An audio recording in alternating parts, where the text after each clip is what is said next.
Good morning, ladies and gentlemen. I am Scott. That is Bo. There's no co-pilot in the co-pilot seat that I know of, and today is the 6th day of April 2023. Here's a picture. This is what I used to look like a long time ago when I had hair. That was me, believe it or not. I wasn't always old and fat. Congratulations, Miss Creighton. You have a 57-year-old fat fucking baby. Hi. How are you? Yesterday, I talked about somebody I've talked about for a long time. Robert F. Kennedy Jr. I got a video I found of myself talking about him from December 21, talking about what a piece of shit he is. Turns out he has filed to run for office, to run for the office of the President of the United States, to be a kingmaker, as Jimmy Dore recently pointed out. He will garner a bunch of popular press from the alt-left and some on the alt-right. And as I will show you, he's already doing with someone like Dr. Merrill Nass and others.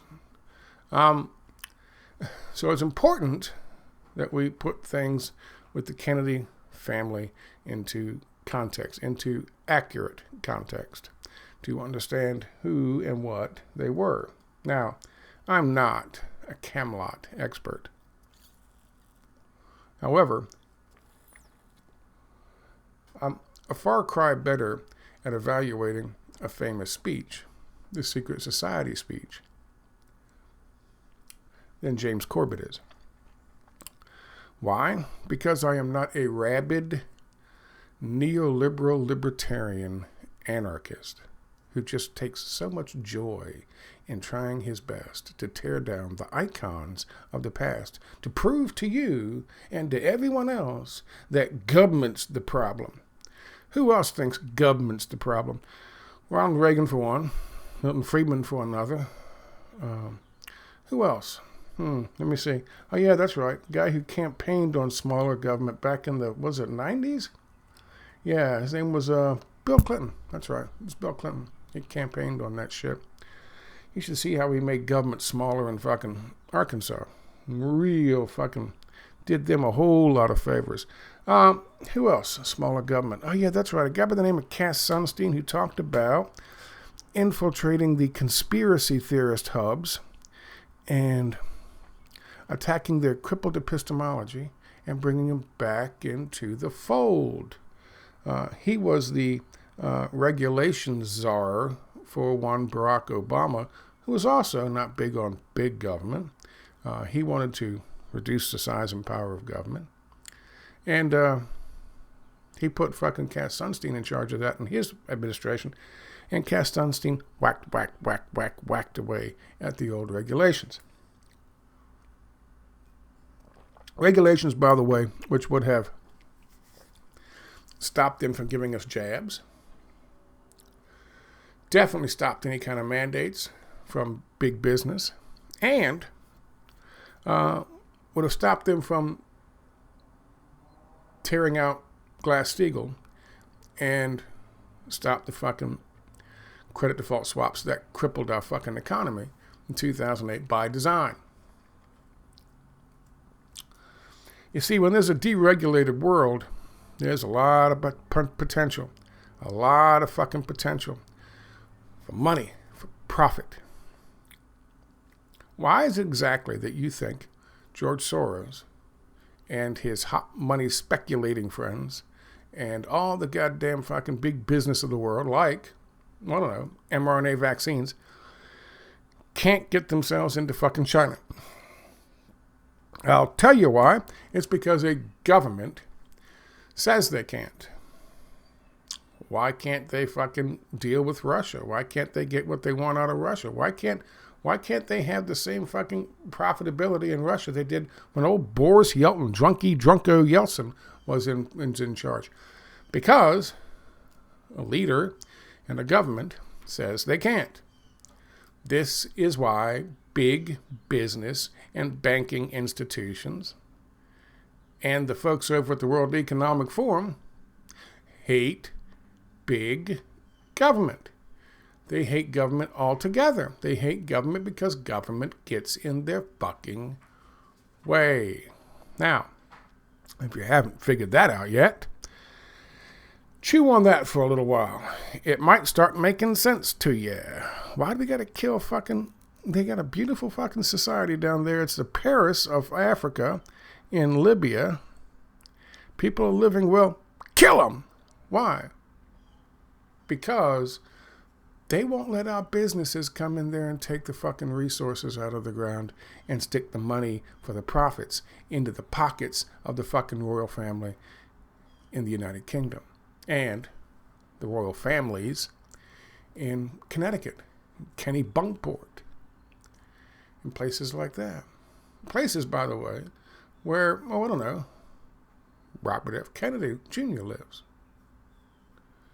More food for thought. So I figured it would be a good idea. Let's discuss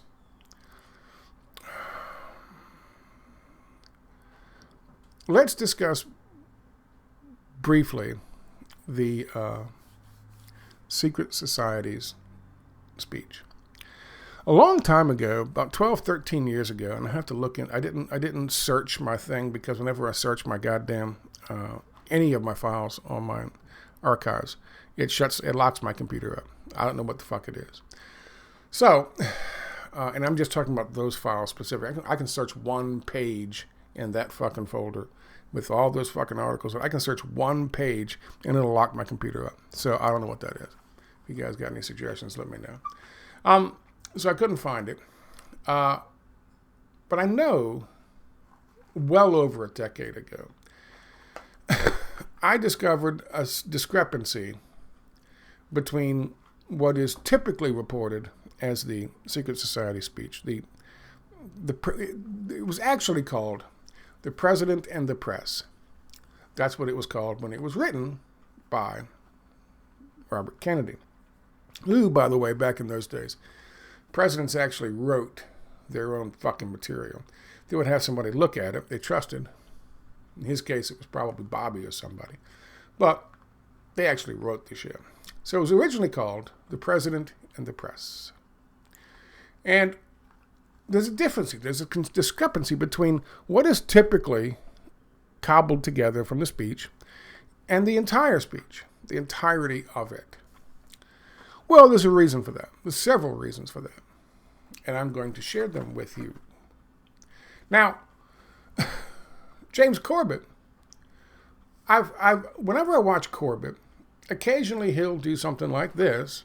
And that's, you can tell he's really fucking excited about something if he goes like this.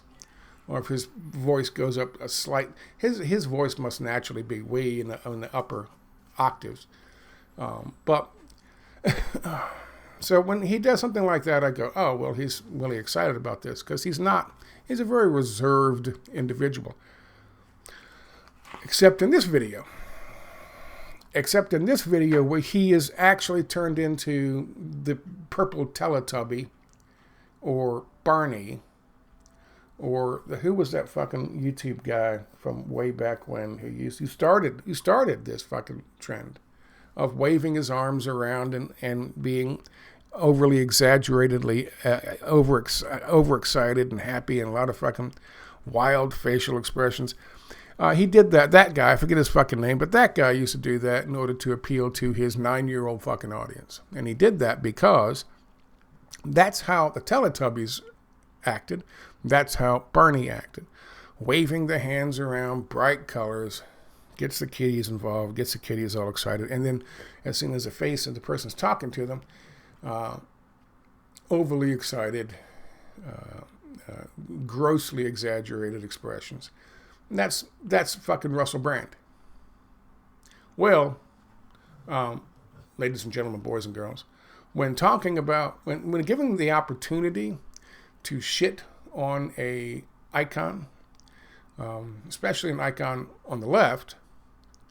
I don't think he gets that excited talking about Pinochet, but it's not, opposed to Pinochet like this is opposed to fucking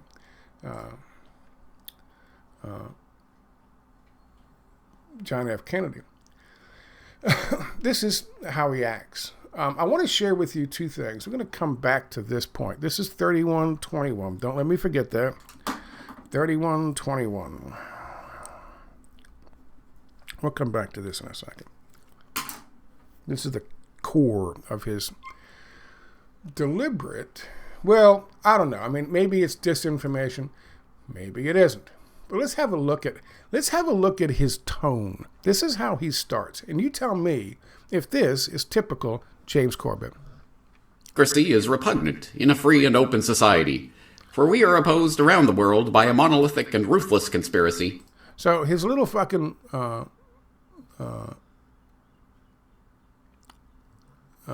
mimicking of JFK's speech should tell you right off the bat his political leanings and his point of view towards this.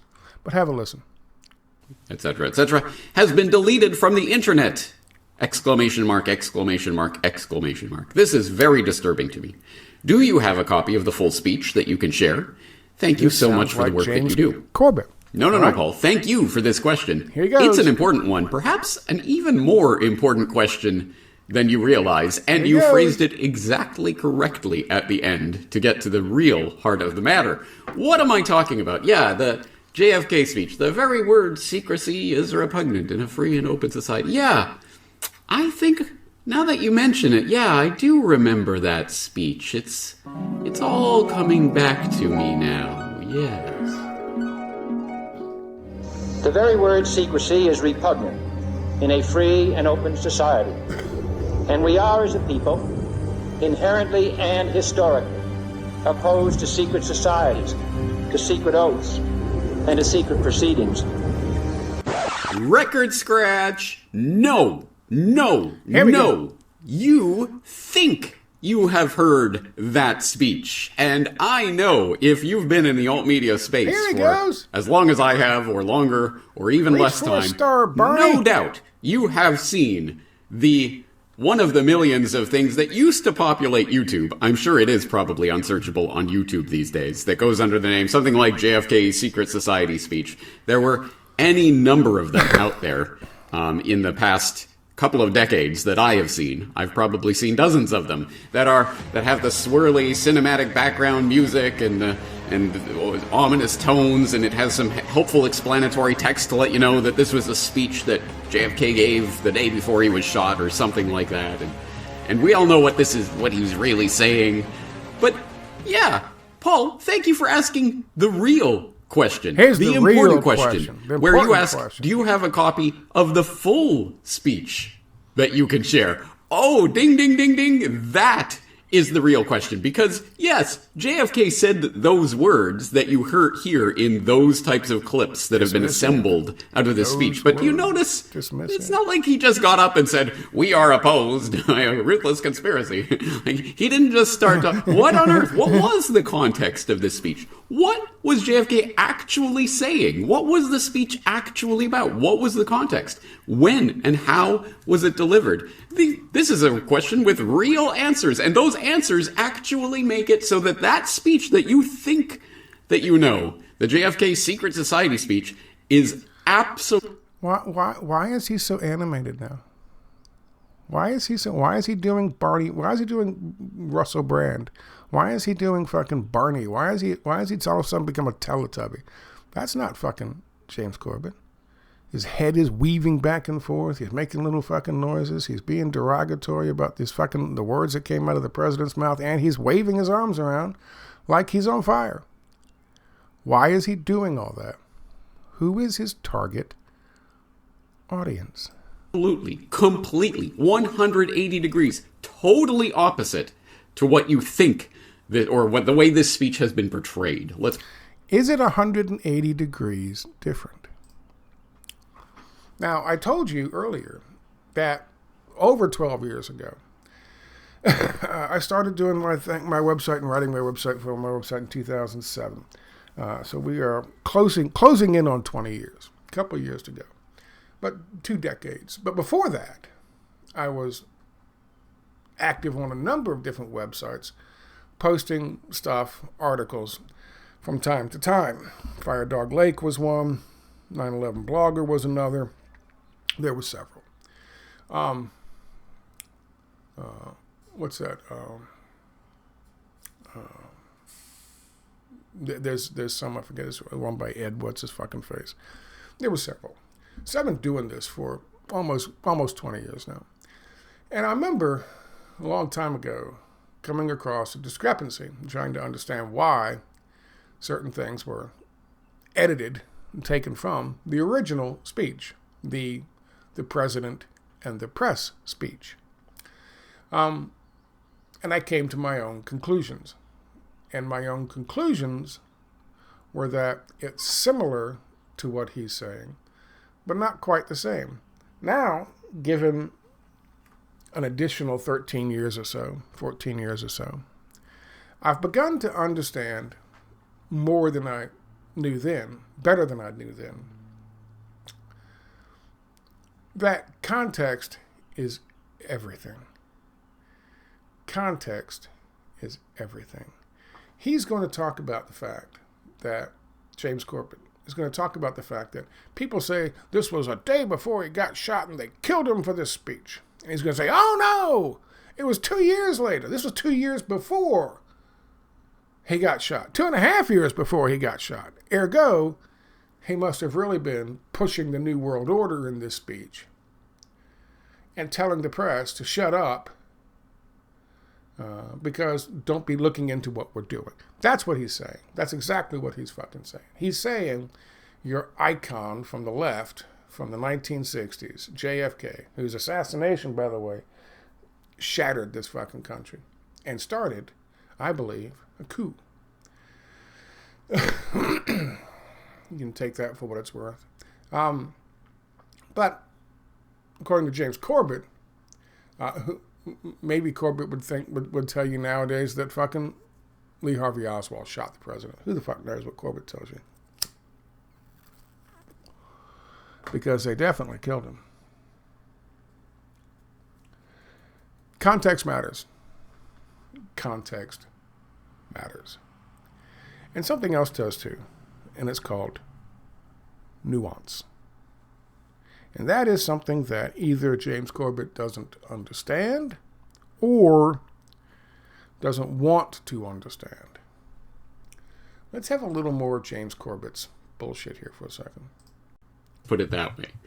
So in order to understand the speech, yeah, let's do a little bit of digging and find the actual speech, which is not difficult to find. It is not hidden. It's not in some secret corner of the internet. It's on jfklibrary.org, the John F. Kennedy Presidential Library Museum official website, under the title, The President and the Press, Address Before the American Newspaper Publishers Association, April 27th, 1961. Couple things to note just from the title there.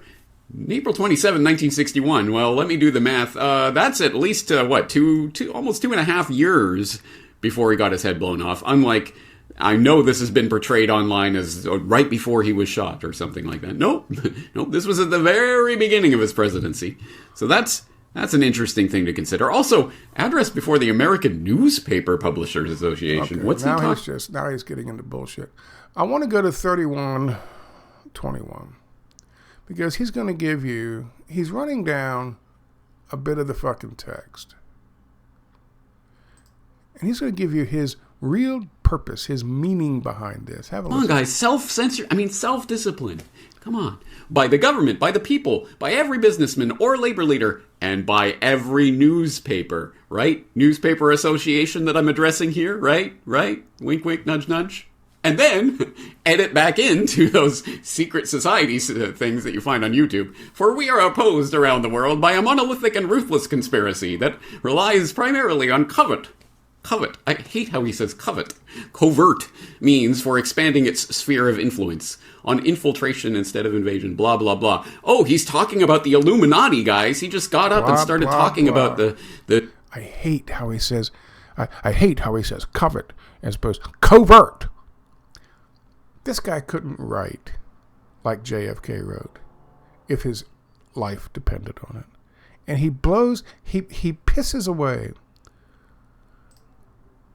He pisses away the language as if it's meaning, oh, blah, blah, blah. He says, oh, blah, blah, blah. And now he's going to say, he's going to demean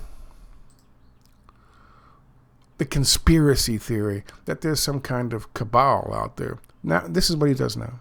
Instead of invasion, blah, blah, blah. Blah, blah, he's blah. talking about the Illuminati, guys. He just got up and started talking about the Jewish shapeshifters from planet Zeptar. That's what his point is. There is no fucking conspiracy, according to him.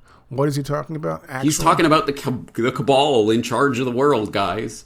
Oh, wait, no, he's talking about the commies. He's talking about the Cold War. The commies.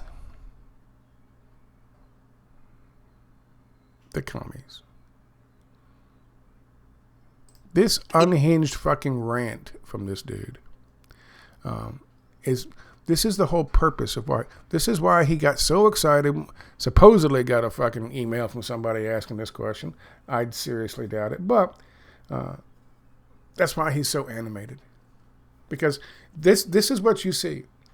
This is what I've seen about Corbett for a very long time. He is very ideological, and it is neoliberal libertarianism. And if you don't know what I mean by that, look up the core tenets of libertarianism. Look up the core tenets of neoliberalism. Stop the video. Go do it. You'll notice something really interesting about it. And since now, when I first started talking about this 20 years ago, even before I started writing for my American Everyman blog, when I first started talking about this, people were like, what the fuck is neoliberalism? They didn't know, they didn't want to know. You had to be a little bit into this kind of stuff to know what fucking neoliberalism was 20 years ago. Today, not so much. Today, we know neoliberalism is not a good thing. We're not talking about the new liberals. We're not talking about the woke liberals. That's not neoliberalism. Neoliberalism is an economic ideology, just like libertarianism. But when libertarianism was created, neoliberalism was already getting a bad name in certain circles. Take a look and see. You might be surprised. But you notice his animation is way different than most fucking James Corbett videos. And that's because this is his core. If he gets a chance to shit on a left-leaning fucking political icon from the past, and hopefully, as Jimmy Dore once talked about, turning people away from that, then he's all excited about that. Cass Sunstein would talk about going into certain groups and attacking their crippled epistemology to bring them back into the fold. Well, he's bringing them back into the fold, which, by the way, is something that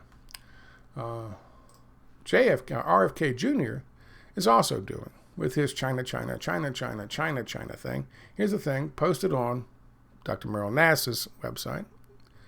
And here's a nice little, this is written by some Midwestern doctor who said at one time he's real centrist. He's on the left, but he's a centrist left. And his fellow liberals are further to the left. That's 2008. What happened in 2008? 2012, he's getting further to the center, and the liberals are taking off running. They're moving further and further to the left. Now, in 2021, he shows he's fully entrenched on the right, and the left, the woke progressives, are calling everybody bigots. That's ridiculous. This is stupid. The woke fucking left are closer to the center than the real left, which are way out there. But you notice what's happened. He has moved to the right. Move him to the right. And this is a guy who says he wants to vote for RFK Jr. because he checks all the boxes.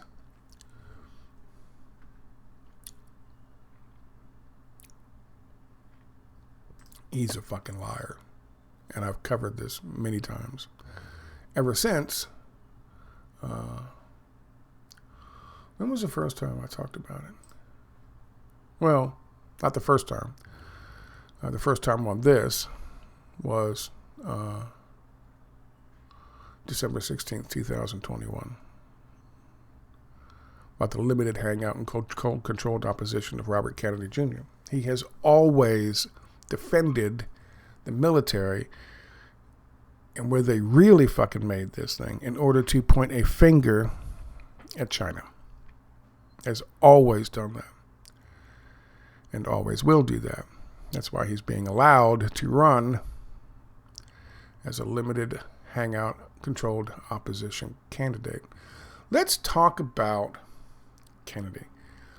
Let's talk about James Corbett. I've shown you James Corbett's position. James Corbett's position is wrong. Why?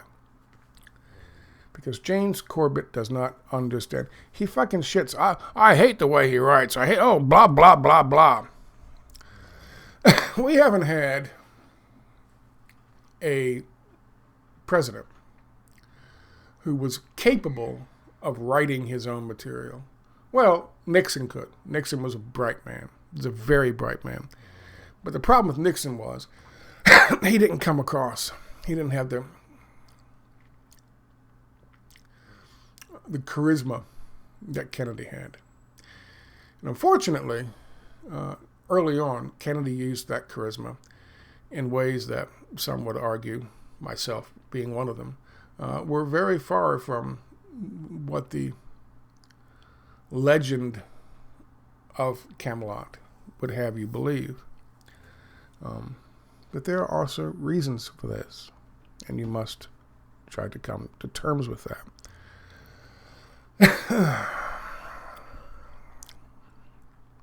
In fact, no. The President and the Press speech, the Secret Society speech, was not days before they shot him. They didn't kill him for that speech.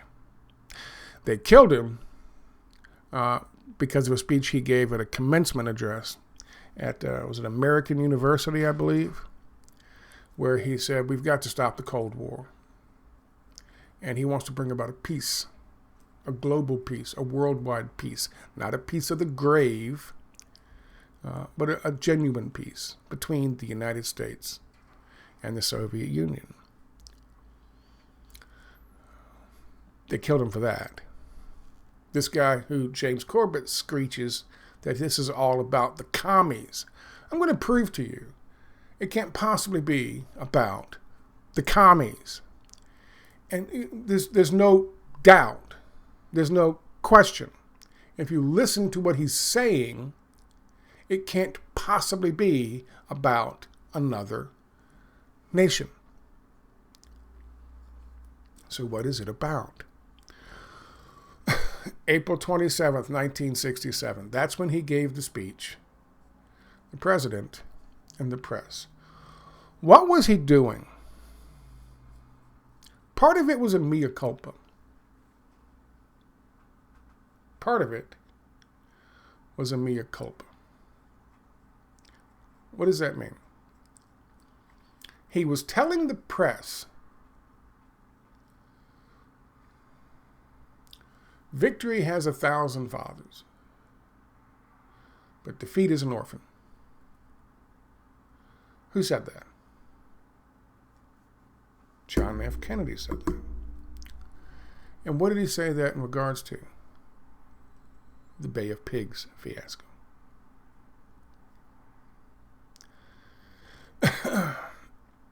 He promised the press the day after the Bay of Pigs, after making that statement,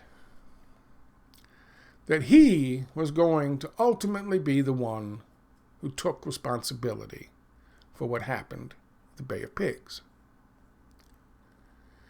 It was handed to him.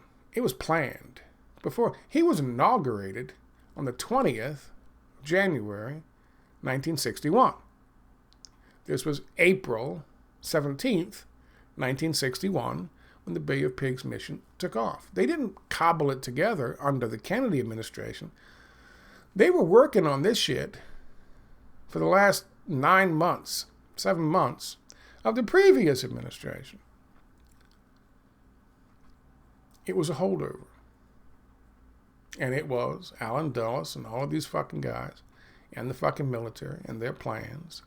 And they had been training their fucking invasion force to send them in. So, rather than fucking get in there and make waves right off the bat, which he didn't want to do, he went along with it. And as it failed miserably by design, we'll talk about that in a second, Kennedy had to come forward and admit that it was their plan, it was their operation to regime change Cuba because a government wasn't allowing our businesses in there, so we had to remove said government. It's simple as that. It wasn't freedom and democracy. It wasn't he's bombing his own people. It wasn't he used chemical weapons. It wasn't he invaded fucking Ukraine. They just straight up said, we want our businesses in there. We want to get the mob back into fucking Cuba. Those glorious Batista days. And so Kennedy went along with it. He regretted that. Especially when he found out it was designed to fail. And in fact, not only was it designed to fail, but people within the CIA contacted their contacts in Cuban government and told them it was going to happen, when it was going to happen, and where it was going to happen. You say, why is that, Scott?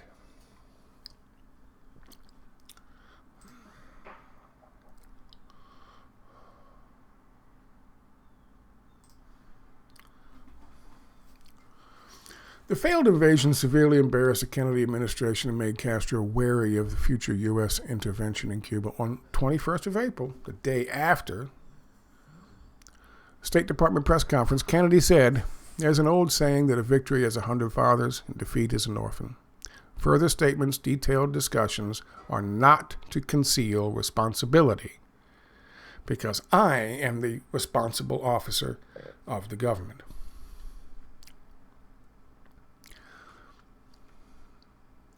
Scrolling down, as Allen Dulles later stated, CIA planners believed that once the troops were on the ground, Kennedy would authorize any action required to prevent failure, as Eisenhower had done in 1954 after that invasion looked like it would collapse. Do you understand what I'm saying? That is some fucking truck sitting up outside. Do you understand what I'm saying? Allen Dulles knew that their little fucking invasion force would not defeat the revolutionaries of Cuba and the Cuban military, and Castro. They would fail. So what did Allen Dulles do? They convinced the fucking president that they had a chance with this small little fucking proxy army to go in there and destabilize it. And then, of course, the people would rise up against them and join the fucking revolutionary, the proxy army, and overthrow the government. But what happened was they put them down in the Bay of Pigs, put them ashore of the Bay of Pigs that time of year. There was almost a swamp, so they got bogged down. Their equipment got bogged down. And, of course, who was waiting for them? Cuban military. Why? Because Allen Dulles had his people contact Castro's people and tell them this is what's happening. Why would he do that? He would do that because just like what happened in Guatemala when the fucking invasion got bogged down, he expected the president to authorize the use of the full fucking military. That would be the only way Allen Dulles and the CIA and the business interests and the mobsters would get their fucking hands on Cuba again and install another Batista. You with me? They came to him and said, we need you to fucking authorize airstrikes. Oh my God, look, our proxy army is dying. And there was some U.S. military personnel on the ground with them. Our proxy army's dying. They're going to be captured. Oh my God, it's going to shit. We got to fucking bring in the planes. And Kennedy said, no.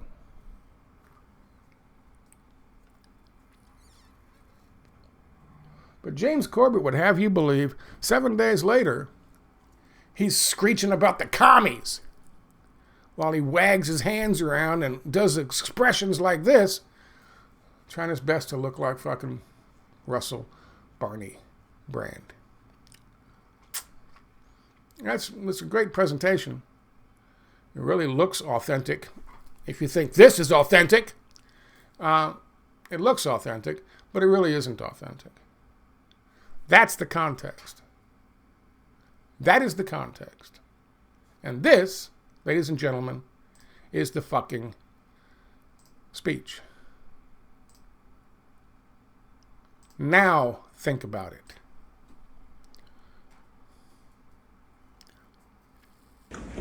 Ladies and gentlemen, the very word secrecy is repugnant in a free and open society. Who kept secrets from him? And we are, as a people, inherently and historically opposed to secret societies, to secret oaths, and to secret proceedings. And to secret proceedings. What is he talking about? Secret oaths. Who took oaths to keep the original plan, the real plan, from Kennedy? We decided long ago that the dangers of excessive and unwarranted concealment of pertinent facts far outweighed the dangers which are cited to justify it. Pertinent facts. What are some of the pertinent facts? Some of the pertinent facts were that because of the goddamn time of year that they were landing, that was a swamp. And they knew it was a swamp. And they knew they couldn't get their heavy equipment through the goddamn swamp. They knew they would be bogged down. That's a pertinent fact. How could those words be about communism in another country? What is he talking about? This is called nuance. Yes, everyone there on the 7th, 1 week after the failure of the Bay of Pigs, understands that this is what he's talking about. Withholding facts and information from the president as he makes a decision.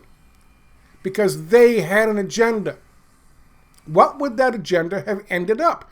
Have you ever heard of the Cuban Missile Crisis? The fact that he already had fucking missiles. And as was discovered later, many years later, in a discussion between McNamara and Castro, he would have used them. He would have pulled the temple down around his head.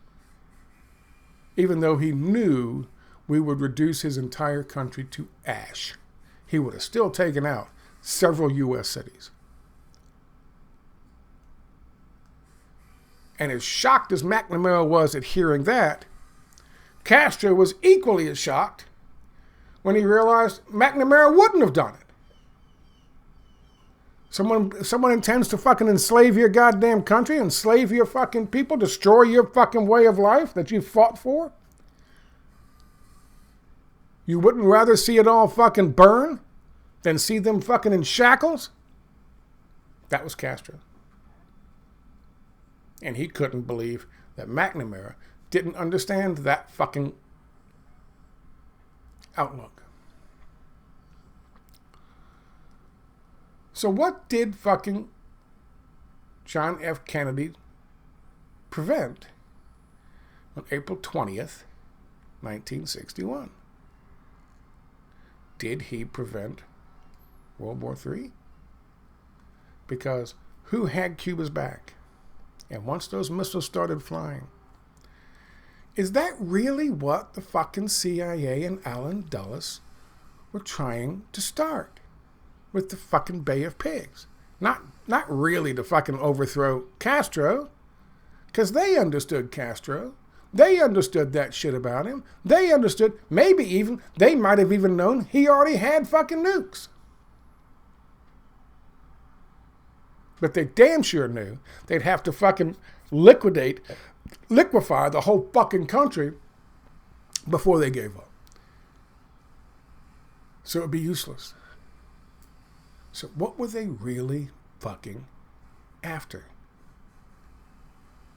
What is JFK talking about?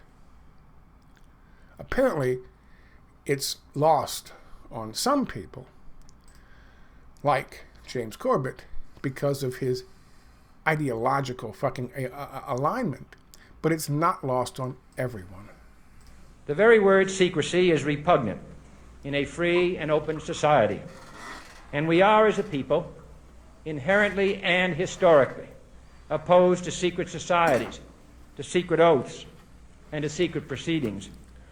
We decided long ago that the dangers of excessive and unwarranted concealment of pertinent facts far outweighed the dangers which are cited to justify it. Even today, there is little value in opposing the threat of a closed society by imitating its arbitrary restrictions. Even today, there is little value in ensuring the survival of our nation if our traditions do not survive with it. And there is very grave danger that an announced need for increased security will be seized upon by those anxious to expand its meaning to the very limits of official censorship and concealment. How can that possibly be about commies? How could that possibly be about the commies? That is ridiculous. The commies aren't going to declare a state of emergency. Declaring a state of emergency has to come from the president, from the leadership, who, by the way, are not commies. So how could that statement possibly have anything to do with the commies? And for the record, what he just said happened. A state of emergency was declared September 11th, 2001. It was also declared in the early stages in 2020 with the fucking Rona. And everything that he's talking about, everything that he mentioned, when these state of emergencies are declared, happened. It wasn't the commies that did it to us.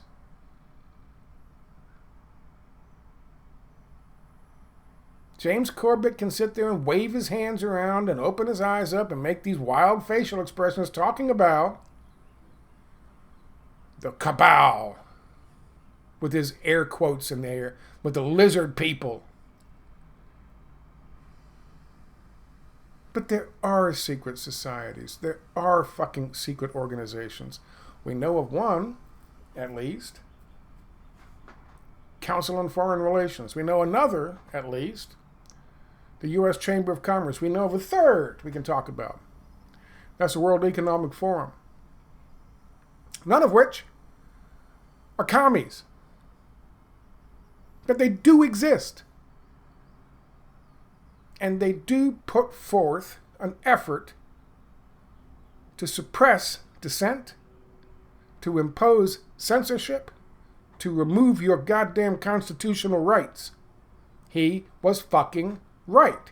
And he wasn't talking at the time about commies. There's no goddamn way in hell that has anything to do with the commies. The commies aren't going to be able to, under a state of emergency, declare you no longer have constitutional rights.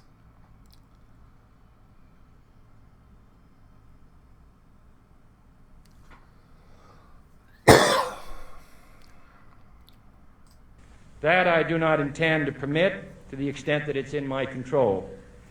And no official of my administration, whether his rank is high or low, civilian or military, should interpret my words here tonight as an excuse to censor the news, to stifle dissent, to cover up our mistakes, or to withhold from the press and the public the facts they deserve to know. For we are opposed around the world by a monolithic and ruthless conspiracy that relies primarily on covert means. Where is the covert means of the communist Soviet Union? What is he talking about? The domino theory? No. He didn't push that shit. That was Johnson. He was trying to get out of Vietnam. So how is the Soviet Union, how are the commies part of a quiet, underground conspiracy operating through covert means? Is he suggesting, is this a Red Scare? Are we going back to McCarthyism? No. He wasn't a fucking part of that. And he opposed that. So what is he talking about? For expanding its sphere of influence, on infiltration instead of invasion, on subversion instead of elections, on intimidation instead of free choice, on guerrillas by night instead of armies by day. Who is he talking about?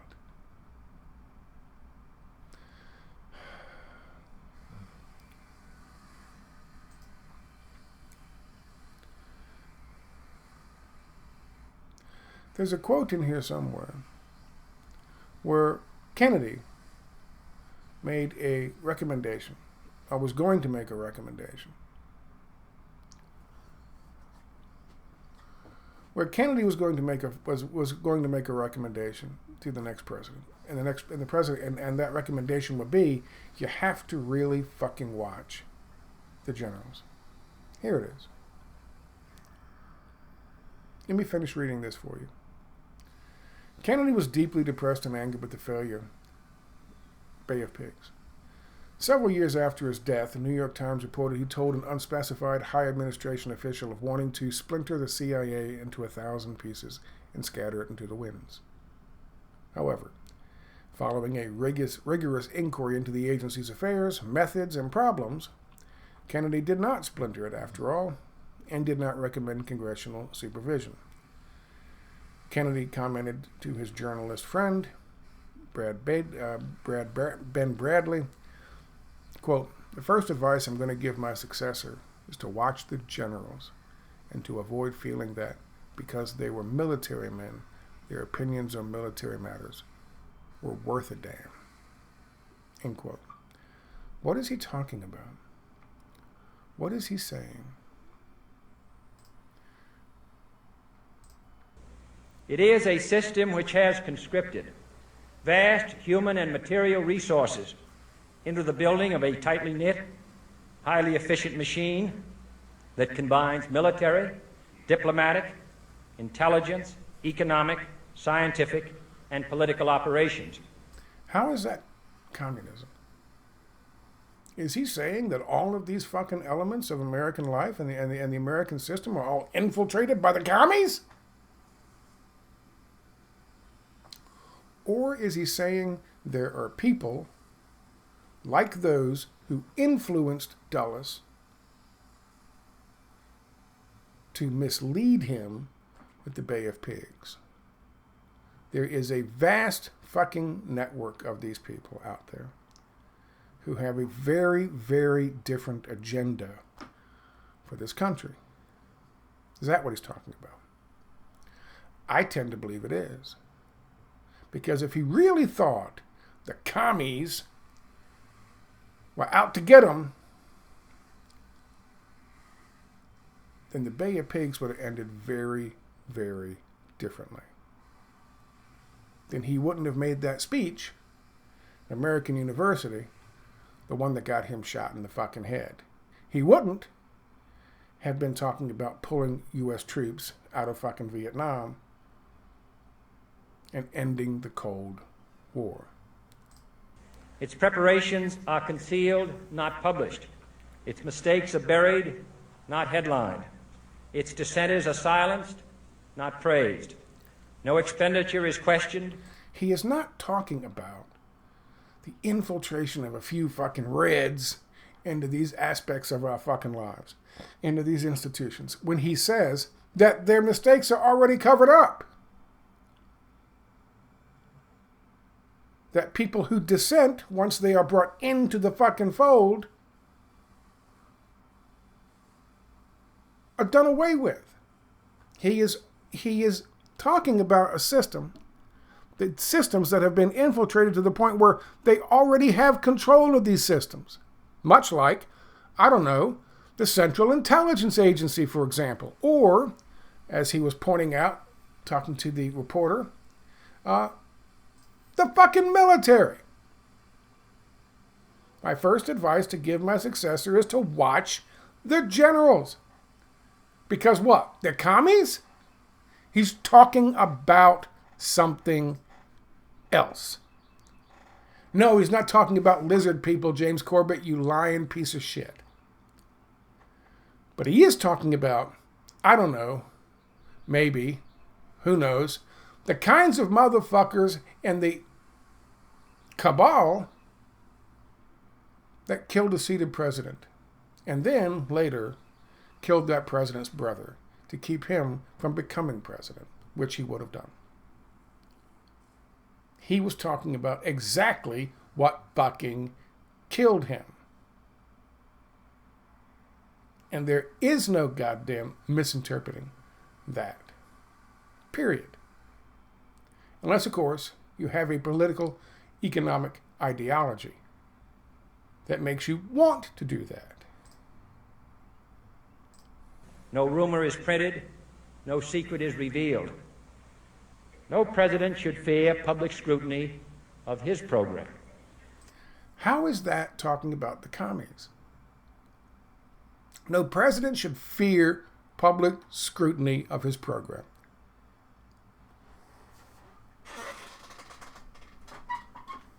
He meant that shit. Now we'll get into what his program was after the Bay of Pigs and after this speech in a second.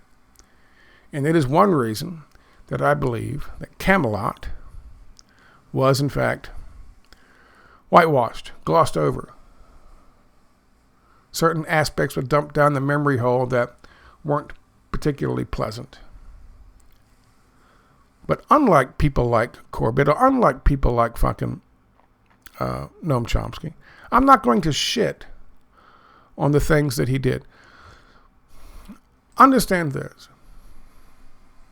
Nobody's fucking perfect. Nobody. In your life, in my life.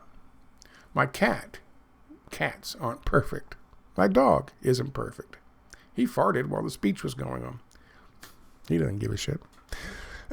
Nobody's perfect. Kennedy came in as a silver spooner.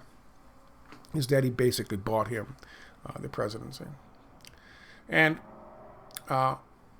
it was to be an iconic fucking family. They were going to build a dynasty. They were going to run a dynasty.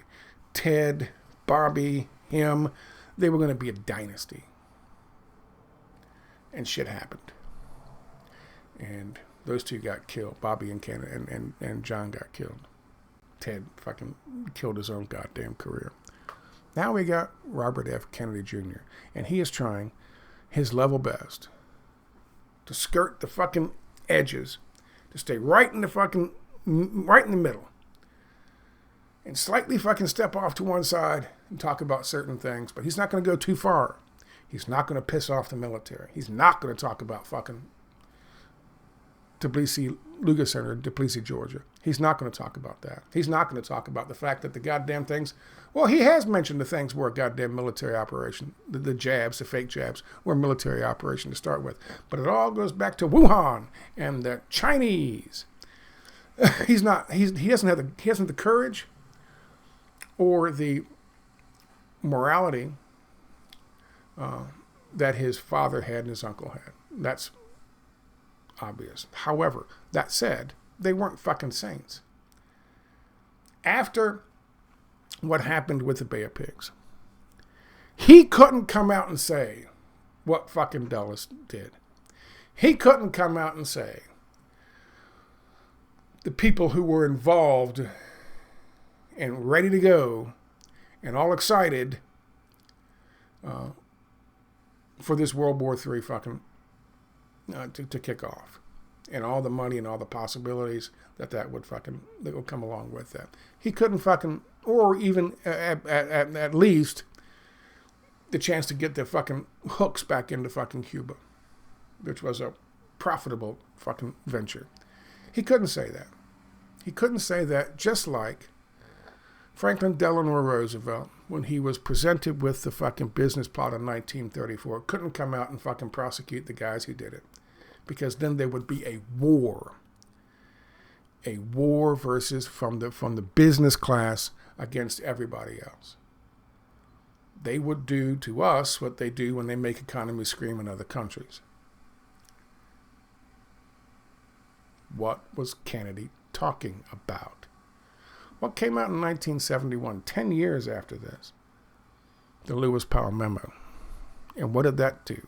That laid out the fucking operations for a war. The corporations and the business class against everybody else. And how were they going to do that? By the exact same infiltration methods and control methods that Kennedy was just fucking talking about. It already existed.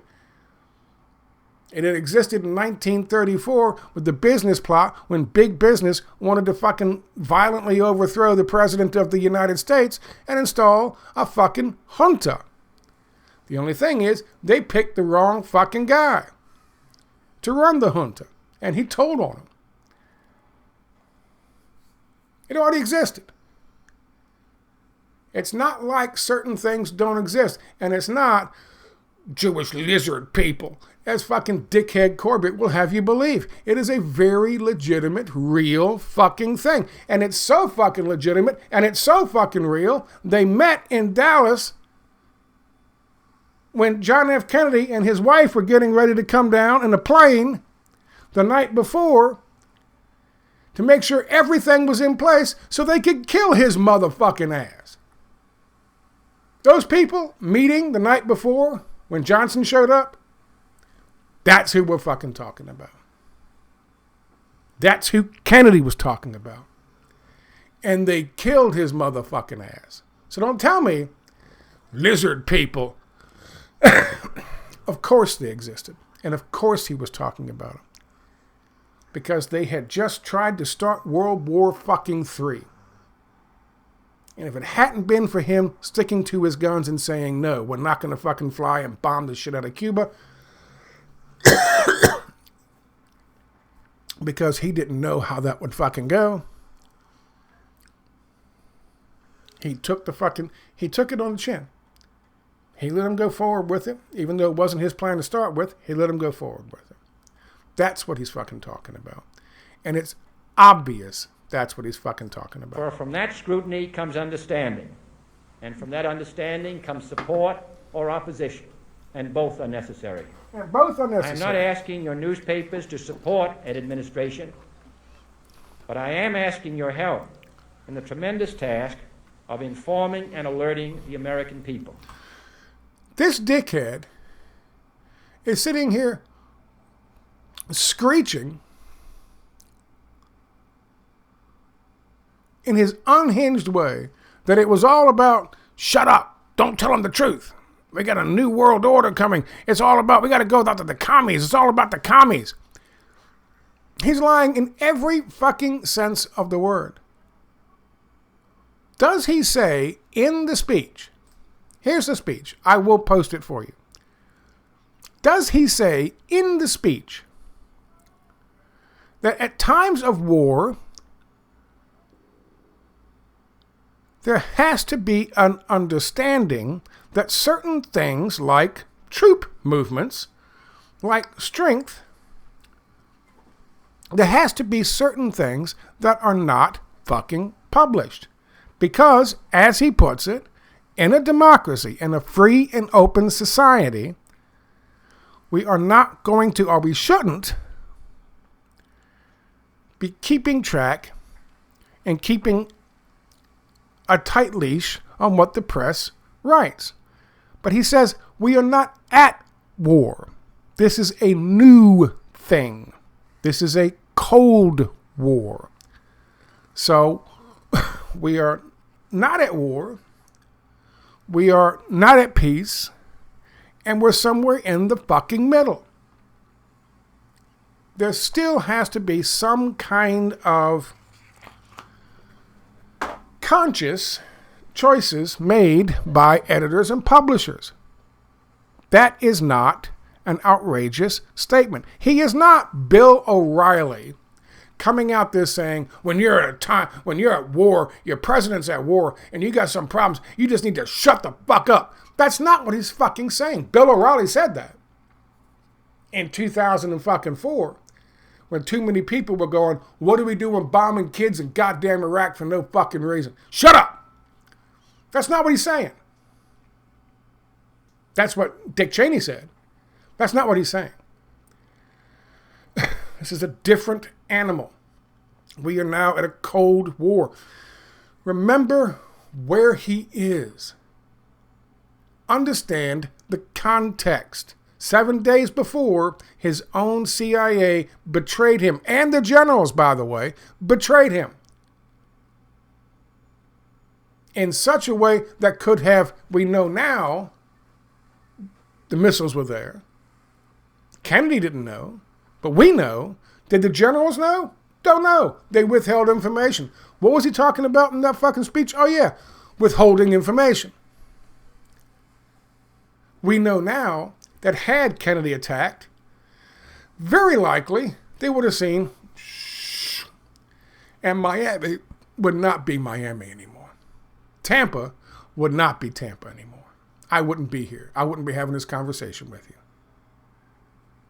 Maybe none of us would be, because the Soviet Union would have sided with Cuba. So maybe none of us would have been here. Do you think this is an intelligent fucking man? Do you think this is not on his mind 7 days after this? Would you like to know another fact? Here's another fact. Look up Allen Dulles. Look up when he was fired. Kennedy gave him a little fucking medal for shoving him out the fucking door. He was fired because of what happened in Algiers. He was fired because of what happened with fucking Cuban Missile Crisis. November 29th, 1961. When did Johnson appoint Allen Dulles to help head up the fucking Warren Commission? He chose to do it on November 29th, 1963. Exactly 2 years to the day when he was fired by the man he was there to investigate his assassination. By covert means they shall fucking operate. And they did. And he was right. And no, it wasn't Jewish lizard people. Thank you for being so fucking dismissive, you piece of shit, James Corbett. It was, in fact, real. And they met in Dallas the night before. And that's not hard to find either. That's information anybody can find. What is he saying with this speech? He's telling you. The first section here he's just being charming and making some jokes. This is the second section. And this what starts off the second section. The very word secrecy is repugnant in a free and open society. And we as a people are inherently and historically opposed to secret societies, secret oaths, and secret proceedings. We decided long ago the dangers of excessive, unwarranted concealment of pertinent facts far outweighed the dangers which were cited to justify it. Even today, there's little value in opposing the threat of a closed society by imitating its arbitrary restrictions. Even today, there's little value in ensuring the survival of our nation if our traditions do not survive along with it. And there is very grave danger that an announced need for increased security will be seized upon by those anxious to expand its meaning to the very limits of official censorship and concealment. How accurate were those sentences? How could that possibly have anything to do with the commies? I do not intend to permit, to the extent that it is within my control, and no official in my administration, whether his rank is high or low, civilian or military, should interpret my words here tonight as an excuse to censor the news, to stifle dissent, or to cover up mistakes which he had just made, or to withhold from the press and the public the very facts they deserve to know. How is that calling for more censorship? This is what he says. But I do ask every publisher, every editor, and every newsman in the nation to re-examine his own standards and to recognize the nature of our country's peril in time of war. The government and the press have customarily joined in an effort based largely on self-discipline to prevent unauthorized disclosures to the enemy. In time of clear and present danger, the courts have held that even the privileged rights of the First Amendment must yield to the public's need for national security. Today, no war has been declared, and however fierce the struggle may be, it may never be declared in the traditional fashion. But our way of life is under attack. Those who make themselves our enemy are advancing around the globe. The survival of our friends is in danger, and yet no war has been declared. No borders have been crossed by marching troops, and no missiles have been fired. If the press is waiting for a declaration of war before it imposes the self-discipline of combat conditions, then I can only say that no war ever posed a greater threat to our security. And if you are waiting to find a clear and present danger, then I can only say that the danger has never been more clear and its presence has never been more imminent. End quote.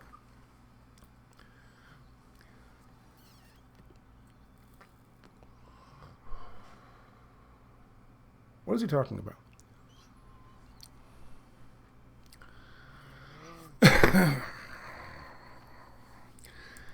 You have to remember, again, context. And to put this into context, let's talk about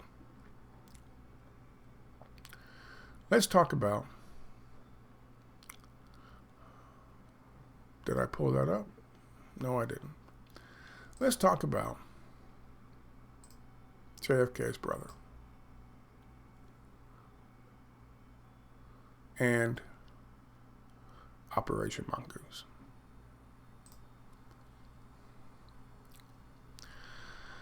Operation Mongoose began officially. Operation Mongoose began early, long before they decided to put Robert F. Kennedy in charge of Operation Mongoose. Bay of Pigs was part of it. He wasn't in charge of the Bay of Pigs. However, what happened with Operation Mongoose is this. And this is one of the things that I do not admire about the history of the Kennedys.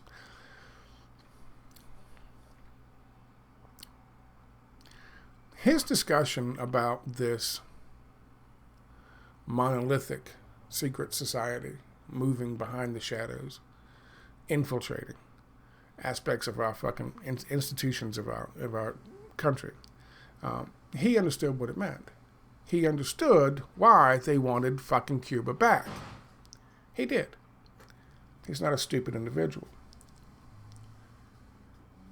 So, in the wake of the failure of the Bay of Pigs, John F. Kennedy decided to put a new emphasis on, instead of bombing fucking Cuba, what they would do instead is remove, it was a regime change. They would remove Castro by any means necessary. That was Operation Mongoose. He put his brother in charge. Why? Because, quite frankly, in the whole of the military, in the whole of the fucking intelligence divisions, in the fucking NSA, in the fucking DIA, in the fucking FBI, and the CIA, the only one he trusted was his brother. The only one he trusted was his brother. And that included the political structure. This was a guy who, from the very beginning, was in a position where he really couldn't trust. He learned very quickly that he couldn't trust anybody. And it wasn't because the commies. He couldn't trust anybody. But he wanted to give business interests something. He wanted to show them that he was on their side and looking out for their interests, and he wasn't opposed to them, because he knew once he lost the business interest, they'd be meeting in a fucking mansion in Dallas, which is exactly what happened. So he puts his brother in charge of Operation Mongoose, and they come up with all these plans. Operation Mongoose being the plan to fucking kill off to kill off Castro, and that's what he did. He did that in order to appease the masters of the fucking universe. And don't say they didn't exist already. They had tried in 1934 to get rid of fucking Franklin Delano Roosevelt, the most beloved fucking president in our country's history. And the reason we have term limits for presidents. The most beloved fucking president in the history of this country, without a doubt. You can say what you want about Reagan and Trump. Not even close. Not even close. He knew they existed. He knew this monolithic conspiracy to infiltrate and take control existed. Fucking Hitler was on Time Magazine's Man of the Year. He knew it existed in the United States and was very concerned about it. What was he talking about in terms of, we are at war? He's clearly talking about the conflict between the West and the Soviet Union. Clearly he's talking about that. We are obviously in a Cold War. But because he's talking about the fact that we are in a Cold War does not mean that's the only fucking message he was sending people with that speech. Because there are elements of that speech that couldn't possibly pertain to anything but what was happening here in the United States. And he was telling them straight up, my administration is not going to censor you. However, you have to keep in mind, this is a Cold War. And they will be watching and reading the New York Times and the Los Angeles Times and the Boston Globe and watching fucking ABC and NBC just like everybody else. So we have to be careful. It is not a time of war. It is a time of Cold War. It is not a time of peace. It is a Cold War.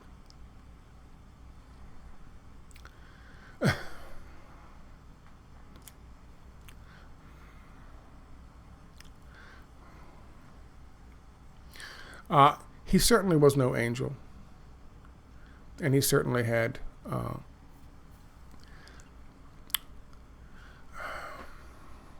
it's like when you look at Lula, and a lot of people on the left are like, oh my God, Lula's this, Lula's that.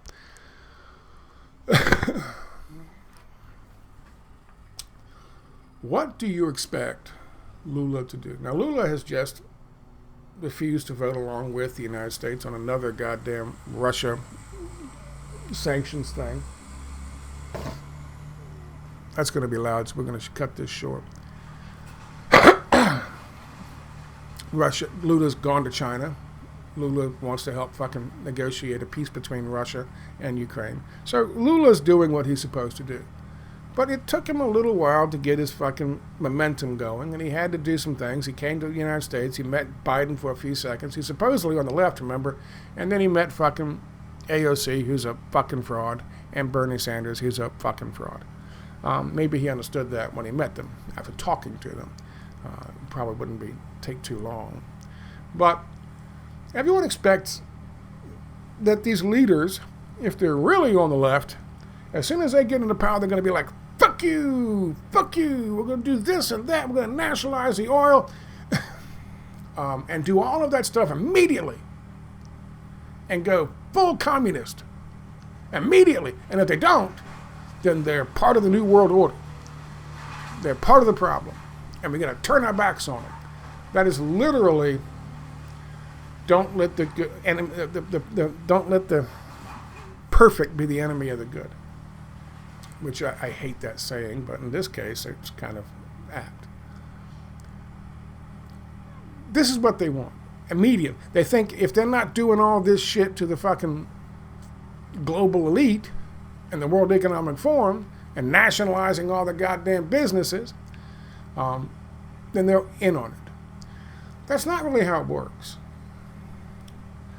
Lula understands that he has people infiltrated into his system, just like fucking Kennedy was just talking about.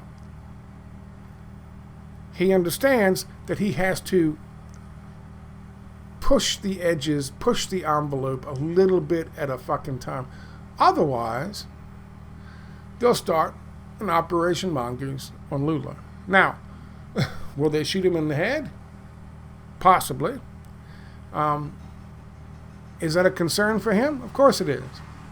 Is that the main concern for him? No. What is? When he goes, then you're going to get a Batista, you're going to get a fucking Pinochet, you're going to get somebody who's going to slam the doors shut on all the fucking progress they've made in the country to help the fucking people of the country. And it's going to be the dark ages for 20 fucking years in Brazil. That is what he is up against. It is a very delicate balancing act. And people say, if he's not pushing the goddamn scale down and hopping up and down on it, screaming like a fucking banshee, then he's on their side. That'll get him killed. And that'll get a fucking Pinochet installed in fucking Brazil. No doubt, no question, that's the end of the fucking debate. That's the end of the discussion. He's pushing further now, talking with fucking Xi in China, but that's what they wanted to see. And as soon as he wasn't, anything they could pop, when he was sick and he couldn't go see Xi for a week, they're like, see, he's in on it. That's what they want. That's the stupidity. They don't understand the fucking nuance. Brazil is rife with stay-behind armies, waiting for the fucking order. And Lula knows that. So too did a brand new, wet behind the ears, John Fitzgerald Kennedy, when he came into office in January 20th, 1961. So much so that he was led around by the nose by fucking Dulles, an older man, a guy who'd been in the fucking business for a very long time, a guy who had been in the business, working for business for a very long time. He made a mistake. But the mistake he made was one of caution. He let it go with fucking Cuba. He let it go with the Bay of Pigs. And then he realized and fired Dulles for it afterwards.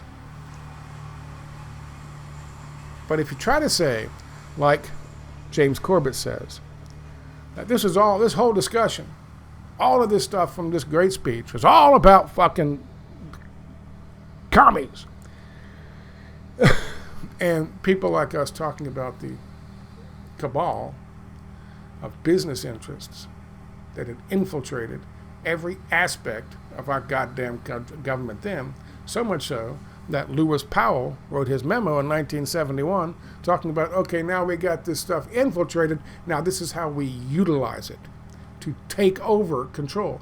It was a coup. 63 was a coup carried out by someone, not the commies and not the fucking Jewish lizard people, as Corbett dismissively calls, but by those very same motherfuckers who met the night before John F. Kennedy showed up in Dallas in a mansion and talked about their fucking plans. That's what he was talking about with this speech. Part of what he was talking about with this speech.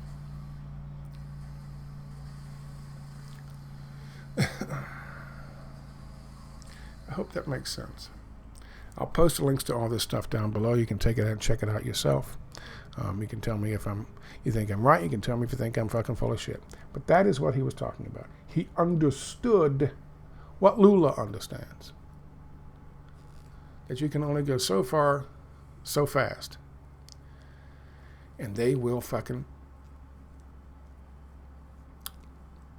correct the situation.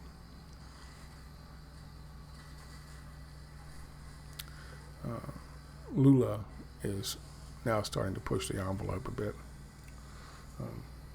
This is the difference between someone like John F. Kennedy and Robert F. Kennedy Jr. This is the difference between these.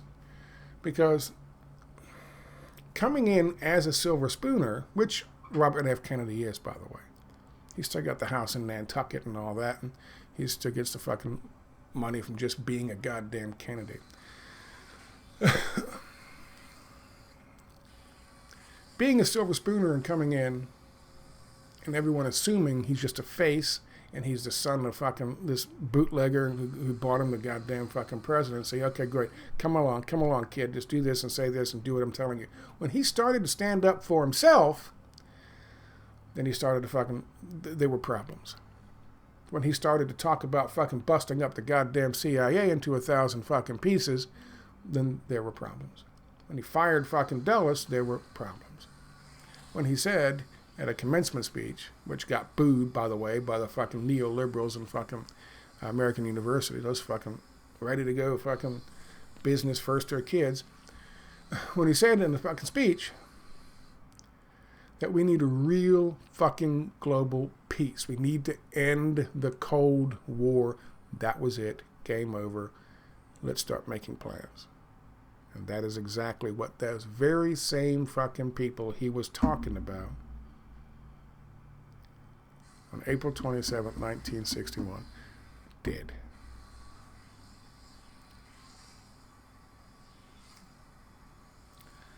The Kennedys were not fucking knights in shining armor. It wasn't Camelot. Once, of course, you understand that Camelot wasn't even Camelot. It wasn't Camelot.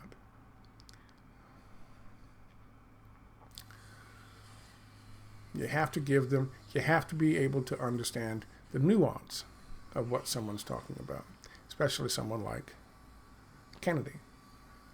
You don't get that these days. Biden doesn't do that. He's not capable. His writers aren't capable. And he wouldn't be capable of delivering it in the first goddamn place. God knows Trump isn't. Obama acted like he was, but he wasn't. They said he was a great orator or orator. He wasn't. All he did was strike a pose this way, strike a pose this way. He couldn't fucking communicate the way fucking Kennedy could. Reagan was different. Nixon was limited because of his appearance and because of his personality. But he was a hell of a writer. Go back and read some of the shit he wrote. He's a very, very smart man. To understand a speech like this, you have to get outside of your own fucking political economic bias, which is what fucking James Corbett suffers from.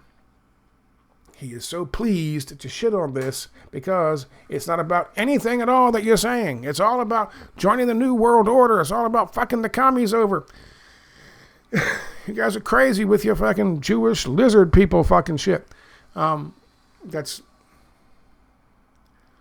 is a one-dimensional, childish understanding of not only the speech itself, but the context from which it came, the history, and of course, what he was up against. Really up against. It's a speech that had multiple levels to it, if you will. Maybe it was a fucking confession. Maybe it was a mea culpa.